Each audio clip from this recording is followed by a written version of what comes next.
and you are ready to export, what we're going to do is click on this button here, which is the quick export, and it's going to give me an option, where do you want to save it. If you want to change the location, you click on that button there and you tell it then where to save to.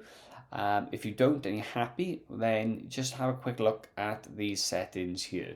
So at the moment it's going to be set at 720p, which is like a low high definition. If you wanted to change this, if you click on the drop down here, you do have different quality options, but bear in mind, the higher quality you go, the bigger the file is going to be, and not necessarily the better the quality. And the reason being, the majority of clips that I've used here are only 720p anyway, so really it's pointless me going any higher because I'm not really going to benefit from the quality.